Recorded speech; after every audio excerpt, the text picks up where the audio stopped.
شب برات کے اندر ایک چیز یہ بھی بہت زیادہ حیثیت رکھتی ہے کہ انسان ان کی ادائیگی کرے۔ مثال کے طور پر حقوق اللہ بھی ہیں، حقوق العباد بھی ہیں۔ حقوق اللہ کے اندر نماز سب سے پہلے نمبر پہ، اور اسی طرح یہ کچھ منتیں مانی تھیں وہ ادا نہیں کی تھیں، ان کو ادا کریں۔ حقوق العباد جن کی انسان فکر نہیں کرتا، یہ دوسری چیز ہے۔ کسی کا حق دینا ہے، یہ دعوت سے 1000 گنا زیادہ ہے، 1000 نہیں کئی ہزار گنا بھی آپ اندازہ لگا لیں۔ ایک ہے کہ آپ شیرینی بنا کے بانٹتے پھرتے ہیں، حلوہ بنا کے بانٹتے پھرتے ہیں، ایک ہے کہ آپ نے ہمسایہ کا قرضہ دینا ہے۔ شیرینی کا اتنا ثواب نہیں ہوگا جتنا حقوق العباد ادا کرنے کا ثواب ہوگا، کیونکہ یہ تو معافی نہیں ہے، اور حقوق العباد اللہ بھی معاف نہیں فرماتے۔ ایک صحابی نے نبی علیہ السلام سے سوال کیا، یا رسول اللہ کیا ہم اللہ کے راستے میں شہید ہو جائیں تو سارے گناہ معاف ہو جاتے ہیں؟ آپ نے فرمایا جی ہاں۔ تھوڑی دیر کے بعد آپ نے ان کو واپس بلایا، وہ جا رہے تھے، واپس بلوایا، ہاں بھائی ابھی جبرائیل میرے پاس آئے تھے اور فرمایا تھا کہ ساری چیزیں معاف ہو جائیں گی، سارے گناہ معاف ہو جائیں، لیکن قرض معاف نہیں ہوگا۔ قرض سے مراد کوئی بھی حقوق العباد ہو، بندوں کا آپ نے دینا ہو تو وہ معاف نہیں ہوگا جب تک کہ بندہ معاف نہ کرے۔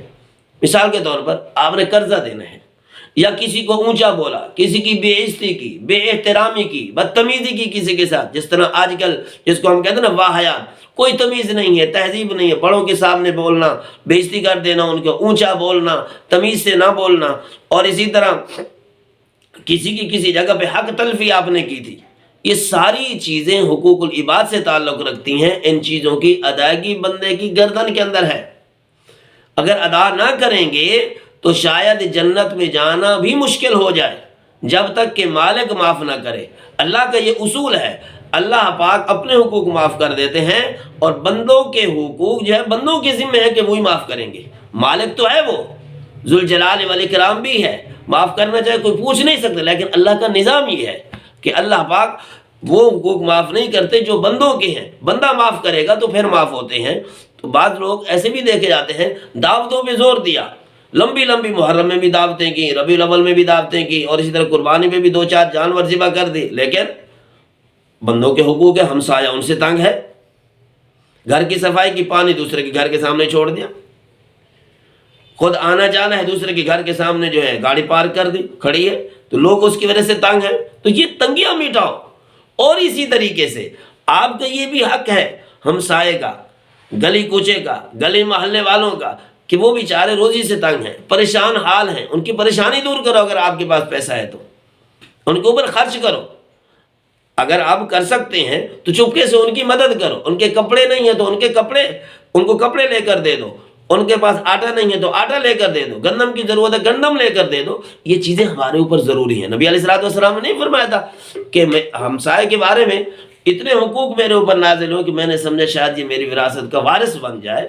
تو آج ہم لوگوں نے اس چیز کو سیدھا لیا ہی نہیں ہے، اس چیز کو کچھ سمجھا ہی نہیں ہے، اس کی کوئی حیثیت ہی نہیں سمجھی، جس کی وجہ سے ایک آدمی جو ہے 2-2 3 ڈشیں پکا رہا ہے، دوسرا بھوکا بیٹھا ہے۔ ایک کے گھر کے اندر 4 وقت کے کھانے پک رہے ہیں، دوسرے کے گھر کے اندر فاقہ ہے۔